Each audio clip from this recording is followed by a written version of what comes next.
शासनात कोणत्या मागणीसाठी हे उपोषण सुरू करण्यात आलेलं आहे?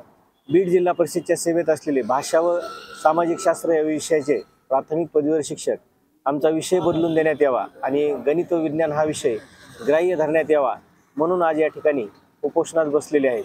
गेल्या 7 ते 8 महिन्यापासून हे शिक्षक बीड जिल्हा परिषदमध्ये आपल्या विनंती अर्ज दाखवून त्या ठिकाणी या विषयाचा पाठपुरावा करत आहेत। बीडप्रमाणेच इतर काही जिल्ह्यामध्ये ही मागणी होती। सातारा असेल, सोलापूर असेल, त्याचप्रमाणे जालना, छत्रपती संभाजीनगर या जिल्हा परिषदांनी स्वतःहून या शिक्षकांचा विषय बदलून दिलेला आहे। बीड जिल्ह्यामध्ये मात्र भाषा आणि सामाजिक शास्त्र विषयाचे प्राथमिक पदवीधर शिक्षक अतिरिक्त असताना आणि गणित विज्ञानचे जवळपास 400 पद रिक्त असताना 7-8 महिन्यापासून शिक्षकांना हा विषय बदलून दिला जात नाही।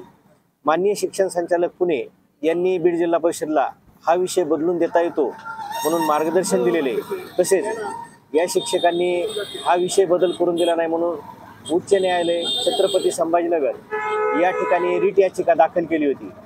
माननीय उच्च न्यायालयाने 2 आठवड्यामध्ये बीड जिल्हा परिषदने हा विषय बदलून देण्यात यावा असे निर्देश 3 एप्रिल रोजी आदेशान्वये दिलेले आहेत। तरी जिल्हा परिषद या ठिकाणी या विषयावरती कोणताही निर्णय घेण्यास तयार नाही आणि म्हणून आपल्या न्याय मागणीसाठी हे सर्व शिक्षक आजपासून या ठिकाणी आमरण उपोषणास बसलेले आहेत। माझं नाव आहे विकास गवते।